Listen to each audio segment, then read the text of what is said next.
Okay, so we're going to move on. We're going to talk a little bit more about scientific variables. So we have certainly seen a little bit of these already, and certainly when we talked about this, of course, I can always rely on that. By the way, Chris is showing his musical taste there by quoting the Steve Miller Band. um, So a scientific variable, and I hope Chris is probably is like, oh, he's got somebody up here who actually got the reference right away too. But a scientific variable is something that is either changed or measured in an experiment here. So variables, when we talk about certain variables, what we call an independent variable, that is something that a scientist specifically changes on purpose here. So if you think back to when we were talking about the tomatoes at the beginning, there. I didn't know Seal did that in Space Jam. But um, with the tomatoes, the what we changed, the thing that we decided to change specifically in that was the amount of water that we're giving the plants there. Everything else, when we kept those the same, we call those control variables because those are like we're not changing those. We're making sure that that's changing. We're only analyzing the water there.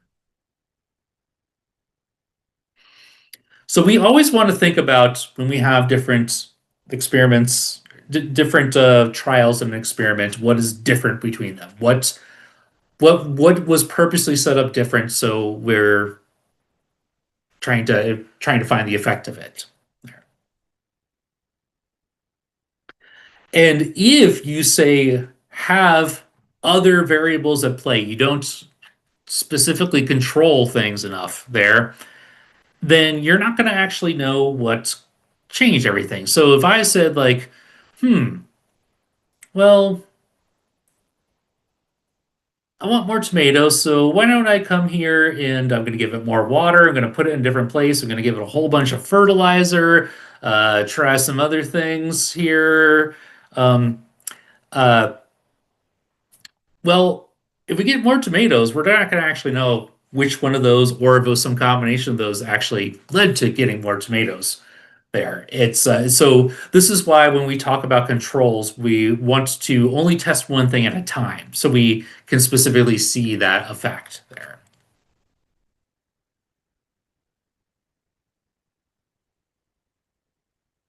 So the independent variable. When we talk about independent variables, it is the thing that is being tested there. Now, careful, all of you. The control variables are actually the things that are not changing there. The independent variable is the one that is actually being tested here. This.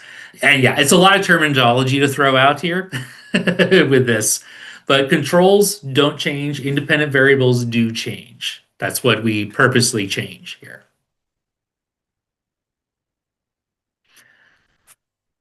Um,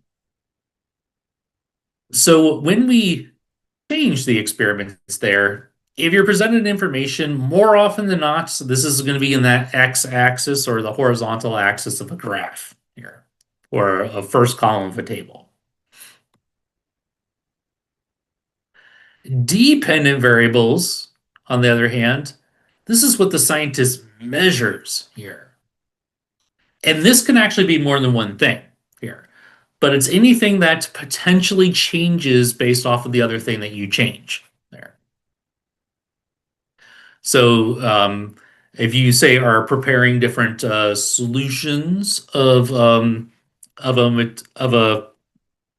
chemical mixture there, and okay, like this one is 20%, this one's 30%, this one's 40%, and then you're measuring like, okay, how does that affect the temperature when I mix these things together or something?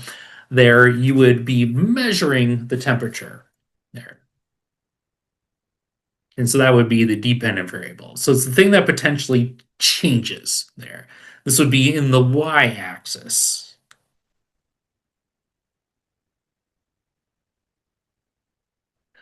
So what we're going to do here is we're going to look at a passage here and think about in context of just the scientific method here. What is the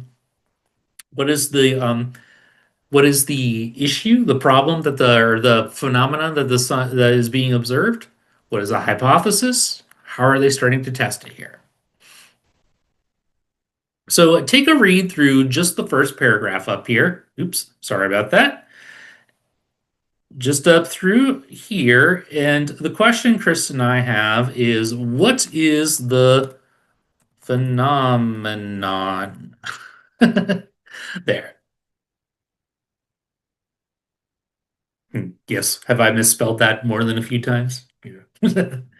But read through and let us know what was the office manager here observing?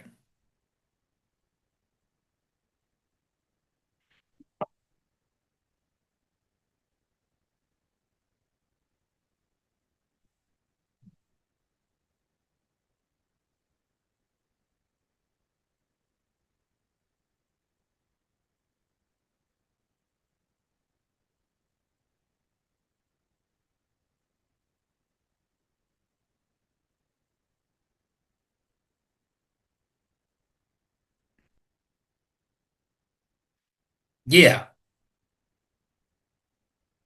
Touch the cabinet, get a shock there. Okay, static shock there by touching this particular cabinet. So that's our phenomenon that's being observed here. Okay, well, read on to the next paragraph here. What did the office manager hypothesize? What did she believe that was potentially causing this here? Or, guessing, making educated guesses as to what might be causing the electric shocks there.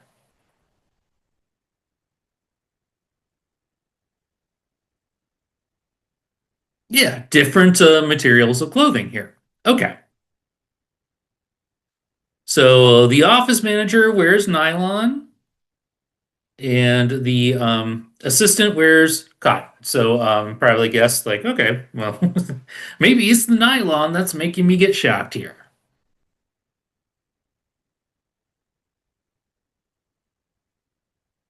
So yeah, Matthew, that certainly could be the case, but just notice that that's not what is being hypothesized here. So that is definitely something that we could think about, like if there's nothing shown here to test later. But in this particular case, that's not actually the hypothesis. So we will focus on what they hypothesize here.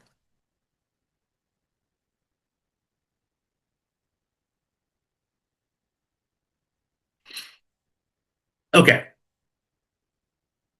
Now take a read through this next paragraph, and we understand the whole thing is not quite up here, but we've got enough to let us that we can think about how are they starting to study this?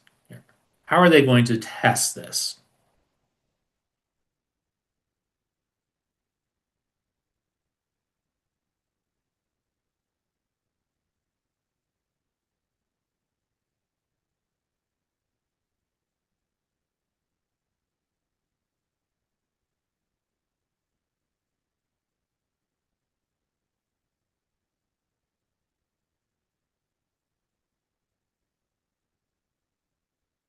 Yeah. So each of them are going to take a week of wearing in cotton. So they swap there as well. But what did they say about their shoes here?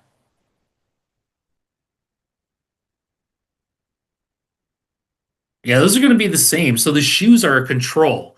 Shoes are not changing there, so they're eliminating that. Like, okay, well, we're having the same shoes, so if there's a difference between the levels of being shocked, it's not because of the shoes. Okay, so our independent variable is like nylon versus cotton.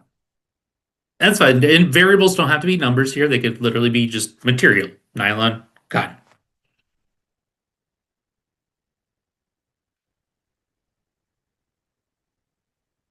Okay, set up the controls there.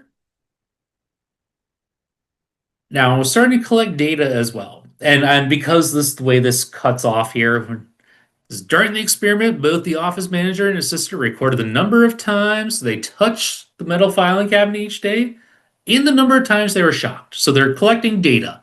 Like, are you getting shocked? Or are you not getting shocked? How many times are you getting shocked there? So take a read through the last paragraph here, and we want to use this to discuss what was found here.